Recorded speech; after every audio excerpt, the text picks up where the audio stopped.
로마서 13장 8절에서 14절 말씀 중심으로 예수 그리스도로 옷 입고 라는 제목의 말씀으로 하나님 말씀 나누도록 하겠습니다. 로마서의 핵심 내용은 오직 의인은 믿음으로 말미암아 살리라 라는 내용입니다. 믿음으로 의롭게 되고요, 믿음으로 거룩한 삶을 살고요, 믿음으로 견인되고요, 믿음으로 영화롭게 되는 것입니다. 모든 것이 믿음으로 된다는 것이죠.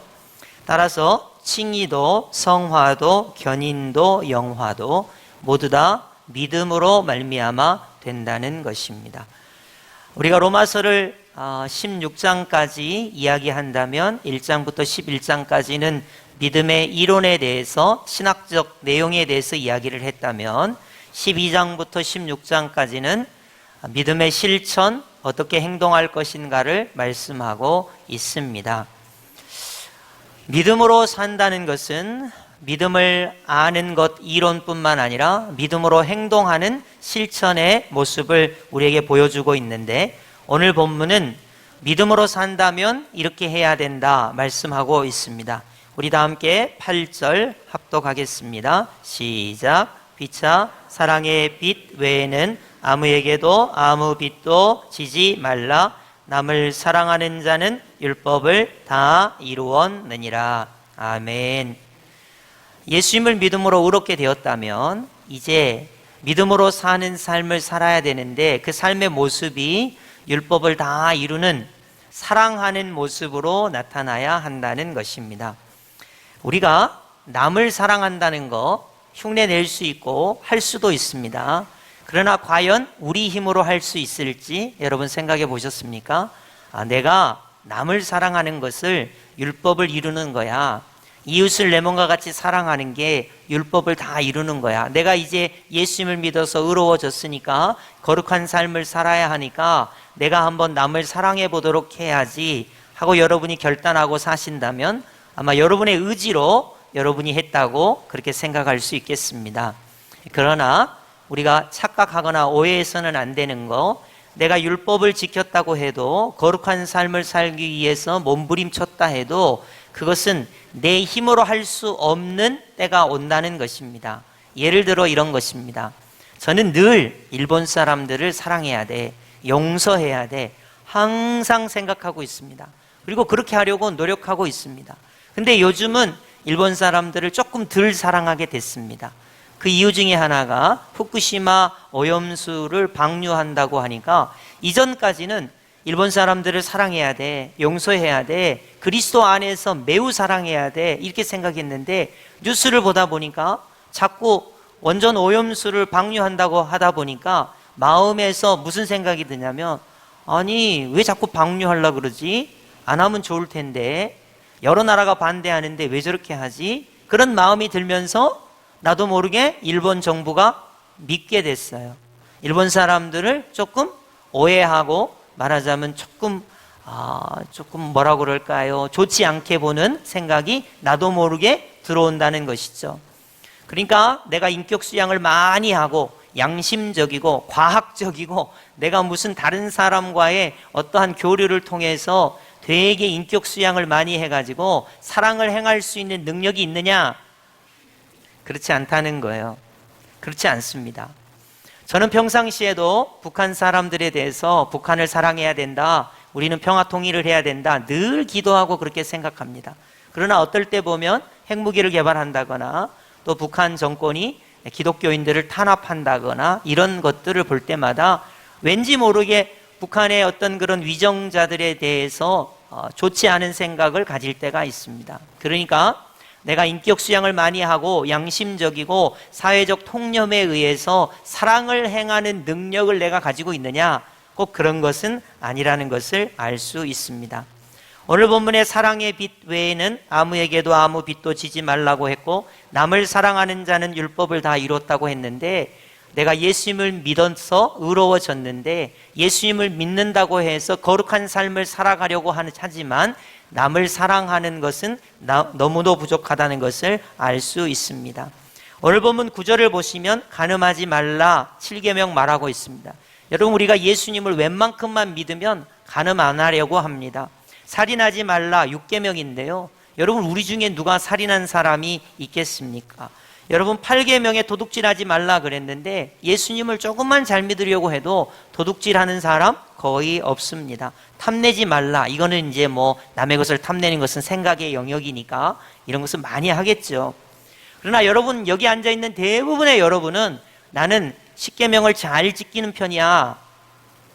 과연 여러분, 우리가 능력이 있어서 10계명을 잘 지키고 있을까요?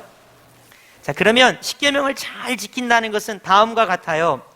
9절 하반절 보십시오. 내 이웃을 내 자신과 같이 사랑하라. 그 말씀 가운데 다 있다는 거예요. 여러분은 여러분 자신을 매우 사랑하시죠? 저도 저 자신을 매우 사랑합니다. 저도 저 자신을 이렇게 사랑하는지 몰랐는데, 이제 제가 제 그냥 사적인 이야기를 할 테니까 듣고 잊어버리세요. 제가 발톱이 잘 빠지는 편입니다. 발톱이 왜 빠지는가는 여러분의 상상에 맡기겠습니다. 발톱이 잘 빠지는 편이에요. 특히 제일 엄지발가락, 이게 제일 많이 빠집니다. 이게 빠질 때 되면요, 여러분, 발톱이 빠질 때 얼마나 아픈지 아세요? 매우 아픕니다. 한 3, 4개월에 한 번씩 발톱이 빠지는 것 같아요, 저는. 그러니까 이게 굉장히 아파요. 그러면 이게 발톱이 빠질 때 덜 아프려고 거기다가 약을 바르기도 하고 살살 떨어지게 하기 위해서 애를 씁니다. 얼마나 그 발톱을 애지중지하면서 빠지지 않게끔 노력하는지 몰라요. 나를 그렇게 사랑하는지 저는 발톱을 보고 알았어요. 그런데 과연 내 발톱이 아픈 것만큼 아내를 사랑하느냐? 내 발톱이 아픈 것만큼 아내를 사랑하느냐? 양심적으로 이야기하면 그렇지 않은 것 같아요. 내 발톱이 아픈 것만큼 우리 성도님들이 아플 때 내가 정말로 그렇게 아파하고 힘들어하느냐? 양심적으로 이야기하면 내 발톱이 아픈 것만큼 정말로 이웃을 사랑하지 않은 것 같습니다. 여러분이 한번 아파보세요. 그러면 여러분 아픈 여러분의 몸을 얼마나 자기가 지극정성으로 사랑합니까? 근데 정말로 이웃을 내 몸과 같이 사랑합니까? 그렇지 않습니다. 내 이웃을 내 몸과 같이 사랑해야 그것이 율법을 다 이루는 것이에요. 그러니 그렇게 살기가 얼마나 어렵겠습니까? 여러분, 만약에 내 원수를 사랑하라 하시는 예수님의 말씀대로 한다면 원전의 오염수를 방류하는 일본 사람들도 사랑해야 되겠죠. 우리나라를 침공해서 우리나라를 적화 통일하려고 하는 북한 사람들도 가감없이 사랑해야 되겠죠. 그러나 원수를 내 몸과 같이, 이웃을 내 몸과 같이 사랑한다는 것은 너무나 어려운 일입니다. 여러분, 우리에게 잘못하는 사람 하나 우리가 사랑하지 못하고 있기 때문에 의롭다함을 얻었으면 거룩한 삶을 향하여 나아가야 하는데 이웃을 내 몸과 같이 사랑하는 그 상태가 되지 못하는 우리의 모습을 볼 수가 있습니다. 10절로 가시면 사랑은 이웃에게 악을 행하지 아니하나니 그러므로 사랑은 율법의 완성이니라 그랬습니다. 의롭다함을 얻었다면 거룩한 삶을 살아가야 되는데 거룩한 삶의 핵심은 사랑을 행하면서 사는 것입니다. 다시 한번 강조하겠습니다. 로마서가 말하는 의롭다 하심을 얻는 것은 믿음으로 의롭다함을 얻습니다. 그리고 믿음으로 거룩한 삶을 사는데 믿음으로 거룩한 삶을 사는 것은 사랑을 행하면서 살아가는 것입니다. 그런데 우리는 사랑을 행할 만한 능력도 사랑을 행할 만한 어떠한 위치가 되지 못한다는 것입니다. 먼저 우리가 칭의와 성화에 대해서 잠깐 살펴보도록 하겠습니다. 화면을 한번 보시고요. 칭의라는 것과 성화라는 것을 구원의 여러 가지 형태 속에서 제가 늘 강조합니다. 칭의가 있고 성화가 있고 견인이 있고 영화가 있다. 로마서에서는 이런 내용들을 다 강조하고 있습니다. 그런데 이제 딱 두 가지만, 칭의와 성화만 우선 살펴보겠습니다. 칭의라는 것은 법적 지위로서 의인이라고 칭해 주는 것입니다. 다시 말해서 우리 하나님께서 너는 죄인인데 예수님을 믿으니까 예수님의 보혈로 너를 의롭다고 법적으로 인정해 줄게, 그런 말이에요. 그렇기 때문에 육체에 있는 한, 죄의 영향력에 있는 한, 죽음의 영향력에 있는 한, 사단 마귀의 영향력에 있는 한 우리가 죄에 늘 노출이 되게 됩니다. 그렇죠? 그러니까 법적으로는 의인이라고 칭함을 받지만 실제로의 우리의 삶은 원죄와 자범죄로 인하여 죄인이라고 나를 말할 수밖에 없는 상태인 거예요. 칭의라는 것은 한 번 법적으로 우리 하나님께서 너는 예수님의 피로 의롭다라고 말씀하시면 절대 바뀌는 법이 없습니다. 그래서 법적 지위가 계속되게 됩니다. 그리고는 칭의는 전적으로 하나님의 주권으로 보이게 됩니다. 하나님께서 주권적으로 나를 의롭다고 인정해 주시는 것처럼 우리가 확신하게 되는 것이죠. 반면에 성화는 어떻습니까? 성화는 의롭다함을 받은 사람이 거룩한 삶을 향하여 나름 노력하는 것이 보여지기 때문에 하나님과 인간의 협력적인 사역처럼 보여질 때가 있습니다. 여러분, 우리가 내가 움직여서 거룩하게 돼야 되는 거죠. 나는 가만히 있고 하나님께서 나를 움직여서 거룩하게 하는 것은 아닌 것처럼 보이잖아요. 그러니까 하나님과 인간과의 협력 사역처럼 보입니다. 성화는 점진적이어야 돼요. 점진적. 조금씩 어떨 때는 후퇴할 수도 있고요. 어떨 때는 나아갈 수도 있습니다. 점진적으로 나아갑니다. 그러나 완벽한 성화에는 이룰 수 없습니다.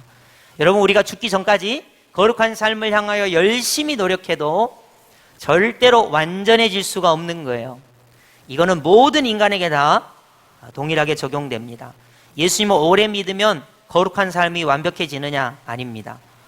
여러분, 아무리 유명한 목사님도, 아무리 유명한 학자도, 또는 이단 중에서 교주라 할지라도 여러분 오해하시면 안 돼요. 아무리 신앙이 좋아도 성화가 완전히 완벽하게 된 사람은 없습니다. 그런 사람은 있을 수 없어요. 그렇기 때문에 성화는 계속되어져 가는 것이지 완전하게 될 수는 없다 하는 것입니다. 그리고 이제 마지막으로 성화는 서로 각각 다른 과정 중에 있다. 여러분, 성화라는 것은 우리 교회 평균치로 잡아서 이만큼이 성화다 그렇게 말할 수 없는 거예요. 각각이 성화의 삶을 다르게 살아가는 것입니다. 그래서 이 성화에 대해서 오해하지 않기 위해서 크게 두 가지가 필요한데요. 완전 성화는 불가능한 거예요. 성화는 죄로부터 완전하게 거룩하여지는 완전 성화를 의미하지 않습니다. 또 삶 가운데 죄를 짓고 거룩을 실패해서 성화가 불가능하다, 이렇게 죄에 대해서 항복하라고 하는 말도 아닙니다. 다시 말하겠습니다. 성화는 완전 성화가 불가능해요. 영화 때에 우리의 성화가 완전히 되는 것이기 때문에 이 땅을 살아가는 동안에 성화되어 가는 것이지 완전하게 성화가 될 수 없습니다. 그러나 그렇다고 해서 죄에서 항복해야 되느냐, 완전 성화가 안 되니까 포기해야 되느냐, 그렇게 말할 수도 없다는 것입니다. 자, 그러면 예수님을 믿어서 거룩하게 되고 예수님을 믿어서 의롭게 된 우리가 이제 거룩한 삶을 사랑을 행하면서 살아가야 할 텐데 어떻게 사랑을 행하면서 살아갈 수 있을까? 어떻게? 라는 말에 여러분이 주목하시기 바랍니다. 어떻게 의로워졌는데, 의로워지는 것은 예수님을 믿음으로 의로워졌는데 어떻게 거룩한 삶을 살 것인가? 오늘 말씀을 통해서 우리가 배우는, 그리고 깨닫는, 믿음으로 행하는 시간이 되기를 바랍니다. 오늘 로마서 13장 11절 우리 다 함께 합독해 보겠습니다. 시작. 또한 너희가 이 시기를 알거니와 자다가 깰 때가 벌써 되었으니 이는 이제 우리의 구원이 처음 믿을 때보다 가까웠음이라. 아멘. 여러분은 이 시기를 아십니까? 이 시기는 2023년이죠. 지금은 11시 46분을 막 지나고 있습니다. 만약에 지금까지 자는 사람이 있으면 여러분 어떠시겠어요? 만약에 지금까지 잔다. 근데 이해할 수 있죠. 공단에서 밤에 근무하고 이 시간까지 잔다. 이해할 수 있어요. 근데 멀쩡히 저녁에 자고 아침에 이 시간까지 11시 46분까지 자고 있다. 그럼 여러분 어떻게 하시겠습니까? 흔들어 깨우시겠죠? 육신의 잠을 말하는 것이고, 여기서 말하는 것은 예수님을 믿고 의로워졌으면 거룩한 삶을 향하여 나아갈 때가 되었다는 것입니다. 많은 사람들이 예수님을 믿고 교회에 왔다 갔다 하는 것으로 신앙생활로 생각합니다. 천만의 말씀입니다. 예수님을 믿는다는 것은 의로워지는 것뿐만 아니라 거룩한 삶을 향하여 나아가는 것입니다. 그러나 많은 대부분의 분들이 거룩한 삶을 향하여 도전하거나 발을 내딛지 않습니다. 여러분이 성장해야 되는데 성장에 대한 당위성을 여러분이 가지지 않습니다. 뭐 일주일에 한 번 교회 와서 11시 예배 참여하고 예배 드리고 감동만 받고 가면 되는 거 아니야? 내가 가정에서 거룩하게 살 필요가 있어? 내가 직장에서 거룩해질 필요가 있나? 내가 세상에서 거룩한 삶을 살 필요가 있나? 내가 예수 그리스도의 영광을 위해서 살아갈 필요가 있나? 이렇게 생각한단 말이에요. 그래서 사도 바울은 로마 교회에 아주 따끔하게 이야기합니다. 너희는 시간을 알아야 된다. 자다가 깰 때가 벌써 되었다. 이렇게 말하고 있습니다. 여러분, 우리가 어떻게 거룩한 삶을 나아가야 되냐면 먼저 내가 거룩한 삶을 나아가야 될 시간이 됐다는 거예요. 자다가 깰 때가 벌써 되었습니다. 왜 그런가? 하반절 보시겠습니다. 이는 이제 우리의 구원이 처음 믿을 때보다 가까웠음이라. 여러분, 우리 예수님께서 2000년 전에 십자가에 죽으시고 부활하셨습니다. 그리고 하나님 보좌 우편으로 승천하셨습니다. 이제 재림하실 때가 점점 가까이 오죠? 점점 가까이 옵니다. 우리 모두가 하나님 앞에 서야 될 때가 가까이 와요. 그러니까 신앙생활을 자는 것처럼 하지 말고 거룩한 삶을 향하여 자다가 깰 때가 벌써 됐어요. 예수님 오실 때가 점점 가까우니까요. 또 하나는 우리의 개인적인 종말이 가까워오고 있습니다. 여기 보니까 10대에서 이제 노년층까지 다 계신데요. 우리가 태어나자마자 죽음을 향하여 달려갑니다. 여러분, 우리가 예수님을 믿었습니다. 의로워졌습니다. 이제 거룩한 삶을 살다가 예수님 앞에 내 수명이 다해서 예수님 앞에 설 때가 다가오고 있어요. 신학적으로 이야기하면 우주적 종말이 점점 가까우고 있고요. 개인적 종말이 다가오고 있어요.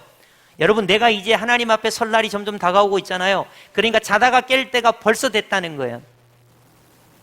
우리의 구원이 점점 다가오고 있다는 거예요. 여러분, 대부분의 신앙생활 하시는 분들은 뜨겁지도 않고 차지도 않습니다. 중간 정도 미지근하게 교회에 왔다 갔다 하는 거예요. 그러면서도 나의 거룩한 삶에 대해서, 성화에 대해서, 예수 그리스도의 장성한 분량에 도달하기 위해서 내가 훈련받고 거룩해지는 삶에 대해서 전혀 신경 쓰지 않습니다. 그냥 설교만 듣고 가서 은혜 받고 그냥 그대로 사는 거예요. 그래서 우리의 구원이 처음 믿을 때보다 가까웠음이라. 자다가 깰 때가 벌써 되었다. 이 말씀을 여러분이 꼭 기억하시기 바랍니다. 예수님을 믿고 의로워졌다면 이제 예수님을 믿고 거룩한 삶을 향하여 한 걸음씩 발을 내딛어야 하는 것입니다. 13장 12절에 계속해서 말하고 있습니다. 밤이 깊고 낮이 가까웠으니 그러므로 우리가 어둠의 일을 벗고 빛의 갑옷을 입자. 우리는 예수님을 믿고 의로워졌으니까 예수님을 믿는 자다운 거룩한 삶을 살아야 하는 것입니다. 이것은 어둠의 일을 벗고 빛의 갑옷을 입자라고 했습니다. 여러분, 빛의 갑옷이 도대체 뭘까요? 빛의 갑옷이 도대체 뭔데 빛의 갑옷을 입자고 할까요? 빛의 갑옷은 되게 추상적입니다. 그러나 14절로 가면 오직 주 예수 그리스도로 옷 입고 그랬으니까 빛의 갑옷이라는 것이 예수 그리스도로 옷 입는 것을 빛의 갑옷이라고 하는구나. 어둠의 일을 벗는다는 것은 빛의 갑옷을 입는다는 것인데 예수 그리스도로 옷 입는다는 것이구나 말하고 있습니다. 어둠의 일을 한번 살펴볼까요? 13절입니다. 낮에와 같이 단정히 행하고. 여러분, 밤에 막 난잡하게 행동하고 죄악을 저지른 일이 많이 일어납니다. 물론 낮에도 일어날 때가 있습니다만은. 그래서 우리가 방탕한 거, 어둠의 일이라는 거예요. 예수님을 믿는데 방탕한 그리스도인이 있을 수 있겠습니까? 있습니다. 여러분, 예수님을 믿는데 의로워졌다고 생각하면서 술 취하는 사람이 있을 수 있습니까? 많습니다. 여러분, 요즘은요 술 취해가지고 사건 사고가 너무 많이 일어나요. 여러분, 뉴스 보시죠. 저는 이제 술을 손을 안 대는 사람이니까 술을 잡수시는 분들을 이해를 못 하겠어요. 굳이 술을 잡수시고 운전을 해가지고 그 멀쩡하게 횡단보도 건너는 사람들을 그렇게 힘들게 할 필요가 있는가? 학교에 어린아이들이 등교하거나 하교할 때 그 가정을 그렇게 슬프게 할 필요가 있는가? 도대체 술이 뭐길래? 근데 이제 술을 좋아하시는 분들은 조금 다르신 것 같아요. 좀 이렇게 스트레스를 받았거나 또는 사회 분위기상, 통념상 그렇게 한 잔씩 하고 그러시는 것 같은데요. 여러분, 그리스도인들도 거룩한 삶을 향하여 열망을 가지지 않는다면 술 취한 거 뭐 대수냐, 예수님 믿고 구원받아서 의로워졌으면 됐지, 내가 무슨 거룩한 삶을 향하여 열망을 가질 필요가 있느냐, 이렇게 말하신 분들이 생각보다 많습니다. 음란하거나, 여러분, 이 세상이 얼마나 죄악 가운데 음란한지 모릅니다. 여러분, 많은 그리스도인도 그래요.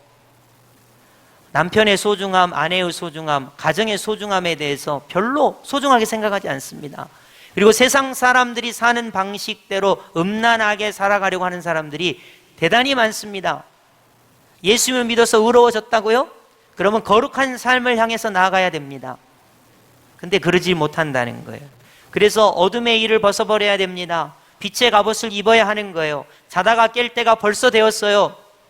여러분의 구원이, 지금 여러분의 종말이 다가오고 있습니다. 그리고 호색하지 말며 다투거나 시기하지 말고 그랬습니다. 여러분, 우리가 얼마나 많이 다툽니까? 얼마나 많이 시기합니까? 얼마나 많이 우리 안에 분쟁이 있습니까? 이웃을 사랑한다고요? 원수를 내 몸과 같이 사랑한다고요? 율법을 완성하는 것이 사랑인데 정말로 여러분이 이웃을 사랑한다고요? 그것이 거룩한 삶인데 그렇게 할 수 있는 우리가 능력이 된다고요? 천만의 말씀입니다. 우리는 그렇게 할 수 있는 능력이 없습니다. 그렇게 되지도 못합니다. 그래서 오늘 본문이 거룩한 삶을 향하여 나아갈 때 해답을 주고 있습니다. 내가 거룩해지기를 원한다면 다음의 말씀에 우리가 집중해야 합니다. 14절 합독하겠습니다. 시작. 오직 주 예수 그리스도로 옷 입고 정욕을 위하여 육신의 일을 도모하지 말라. 아멘. 한번 따라 하시겠습니다. 오직 주 예수 그리스도로 옷 입고. 이것이 오늘 본문의 핵심입니다.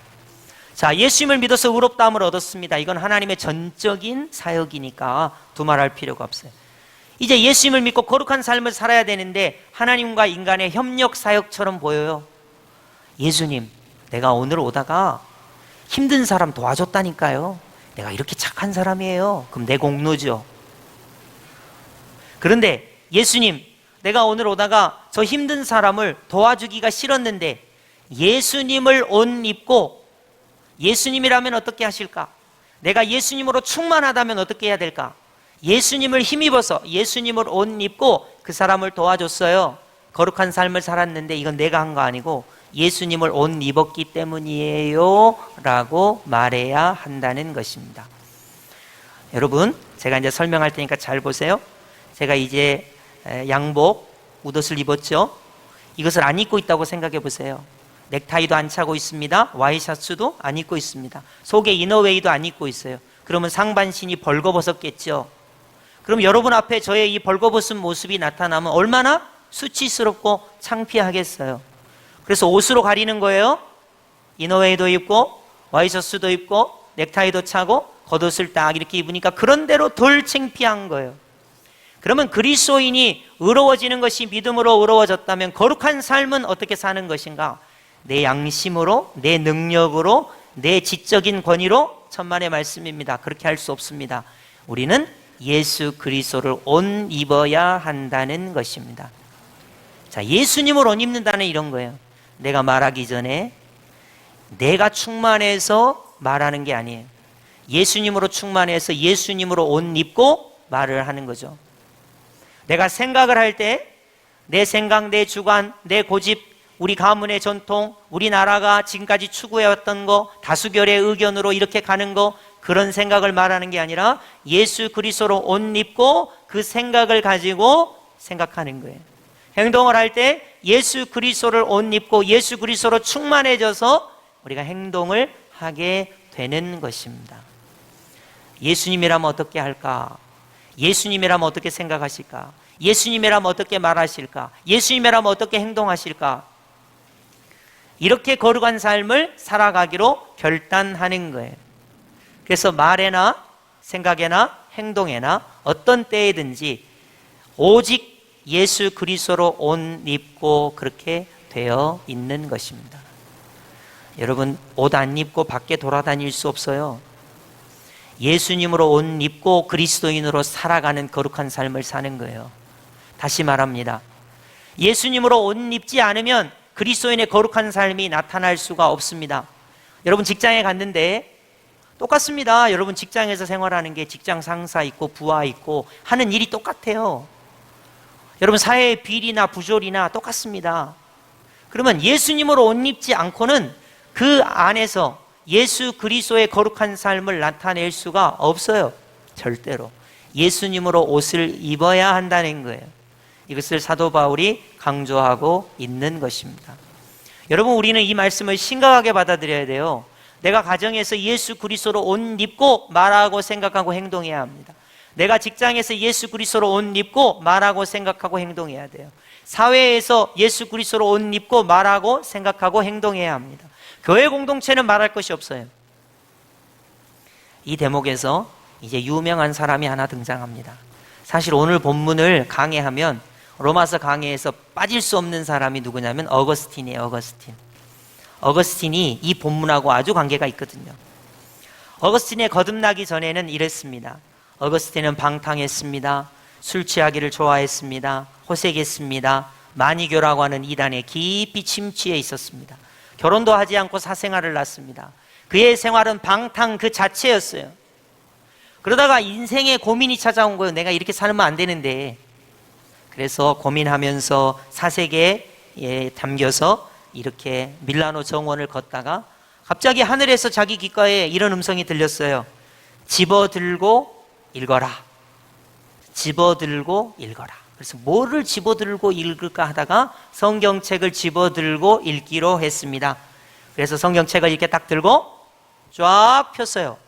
그랬더니 오늘 본문 로마서 13장 11절에서 14절이 나오는 거예요. 여러분 중에 혹시 나는 오늘 하나님의 말씀을 딱 집어들고 읽어갖고 요 한 구절만 실천해야지 하고 성경책을 이렇게 펴고 딱 한 구절만 읽는 분이 있다면 그렇게 하지 마시기 바랍니다.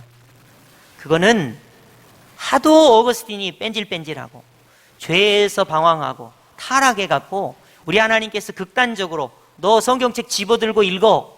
그리고 너 실상을 알아야 돼. 자다가 깰 때가 벌써 됐어. 술 취하지 마라. 방탕하지 마라. 너의 구원이 다가오고 있다. 너는 지금 거룩한 삶을 살아야 돼. 너는 지금 예수로 옷 입어야 돼. 이러면서 하나님께서 강력하게 말씀하시기 위해서 어거스틴한테 그런 거지. 우리 보고 성경책 한 절만 딱 은혜 받기 위해서 이렇게 딱 해가지고 탁 꽂아가지고 나는 요거에 은혜 받아야 되겠다. 그러지 마세요. 적어도 여러분은 하나님 말씀을 하루에 3장은 읽어야 돼요. 주일엔 5장을 읽어야 됩니다. 그래야 1년에 한 번은 성경을 보는 거예요. 여러분의 성경이 너무 새거라 넘어가지 않는다. 신방을 갈 때보다 그런 분을 많이 봅니다. 성경이 새 것이라 넘어가질 않는데요. 언제적부터 새 것입니까? 언제적부터 새 성경책이에요? 처음 샀을 때부터 몇 년이 지났잖아요? 줄 한 번 안 꺼져 있는 성경책. 여러분이 막 줄을 막 끄셔야 돼요. 은혜를 받았으면 막 별표도 치시고 막 자꾸 그것을 주야로 묵상하고 읽어야 돼요.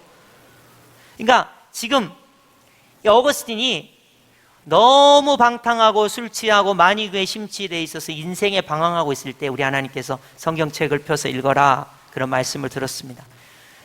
어거스틴이 충격을 받았어요. 자, 13장 11절 다시 보겠습니다. 어거스틴 너 이 시기를 알거니와 자다가 깰 때가 벌써 됐어. 어거스틴 너 하나님의 준엄하신 말씀이 들려요. 와, 내가 이때까지 육체의 쾌락에 취해서 이단에 취해서 술 취하는 것 취해서 인생의 방황 가운데 취해서 살아가는데 자다가 깰 때가 벌써 됐구나. 마음에 확 와닿았어요. 너 구원이 지금 점점 가까이 오고 있어. 너 하나님 앞에 설 날이 점점 가까이 오고 있어. 그런데 그렇게 살아서 되겠니? 하나님께서 준엄하게 성령님을 통해 말씀하십니다. 너 12절에 보면 어둠의 일을 벗어라. 빛의 갑옷을 입어라. 우리 하나님께서 말씀하고 있어요. 아, 내가 지금까지 어둠에 살았구나. 13절 보면 방탕하고 술 취하고 음란하고 호색하고 다투고 시기하고 전부 자기 이야기하고 있는 거예요. 자기가 여태까지 살았던 방식을 이야기하고 있는 거예요. 그러지 말고 14절에 오직 주 예수 그리스도로 옷 입어라. 정욕을 위하여 살지 말아라. 육신의 일을 도모하지 말아라.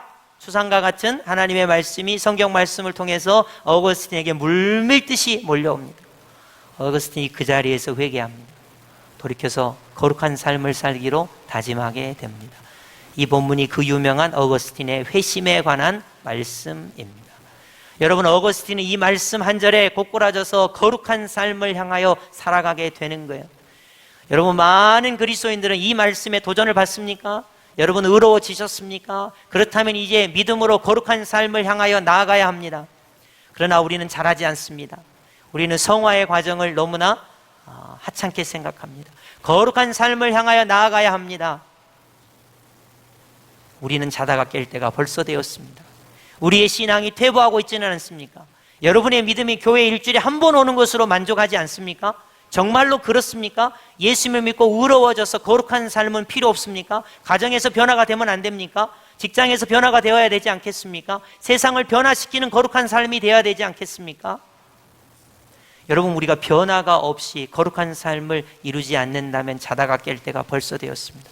혹시 여러분이 육신의 쾌락과 다른 사람이 알지 못하게 하는 은밀한 죄악 가운데 거하신다면 그것은 거룩한 삶이 아닙니다. 거룩한 삶을 향하여 발을 내딛어야 하는 거예요.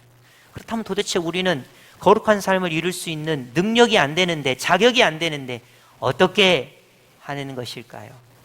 오직 주 예수 그리스도로 옷 입을 때 가능한 것입니다. 내가 하는 것이 아니고 예수님을 힘입어서 하는 것입니다. 나는 십자가에 죽고 예수님을 믿는 믿음으로 예수님이라면 어떻게 말하시고 어떻게 생각하시고 어떻게 행동하셨을까 하는 것입니다. 자, 제가 처음 예를 들었습니다. 일본 사람들이 요즘 제 심기를 불편하게 합니다. 밉습니다. 그러면 여과 없이 나는 일본이 미워. 우린 다 그렇습니다. 그러기 전에 예수님으로 옷 입어 봅시다. 예수님, 내가 지금 일본 사람이 미워 말하려고 합니다. 예수님으로 충만하기를 원합니다. 십자가의 사랑으로 충만하기를 원합니다. 나의 죄된 본성은 죽고 십자가에 죽고 예수님을 믿는 믿음으로 내가 말하려고 합니다. 여러분, 고백해 보시기 바랍니다. 정말로 예수님을 옷 입고 여러분이 예수님이 말하시는 대로, 예수님이 생각하시는 대로, 예수님이 행동하시는 대로 행동한다면 여러분, 손양원 목사님처럼 자기 아들을 죽인 그 원수를 양자로 삼을 수 있습니다. 여러분, 우리는 손양원 목사님의 일을 불가능하다고 생각합니다. 아닙니다. 예수님을 옷 입을 수 있다면, 예수님으로 충만하다면, 예수님으로 충만한 가운데 말하고 생각하고 행동한 거룩한 삶을 살아간다면 우리는 예수 그리스도를 닮을 수 있습니다. 예수 그리스도의 장성한 분량에 도달할 수가 있는 것입니다. 그래서 그 유명한 어거스틴이 회심하는 내용이 오늘 본문이고, 오늘 이 본문은 예수님을 믿어 의롭다 한 우리가 거룩한 삶을 향하여 한 발을 내딛는 그런 신기원을 이루는 말씀이 될 것입니다. 여러분, 우리는 예수 그리스도 안에서 자라야 합니다. 거룩한 삶을 향하여 변해야 합니다. 여러분, 우리가 예배당에 왔다 갔다 하는 그런 무슨 시계추도 아니고 왔다 갔다만 하는 것으로 만족해서는 안 됩니다. 의롭다함을 예수님을 믿음으로 얻었다면 거룩한 삶을 향하여 우리는 예수 그리스도를 옷 입는 믿음의 삶이 우리 가운데 이루어져야 하겠습니다. 오늘 말씀을 여러분이 꼭 기억하시면서 오직 예수 그리스도로 옷 입는 놀라운 은혜의 역사가 나타나기를 예수님의 이름으로 축복합니다. 아멘.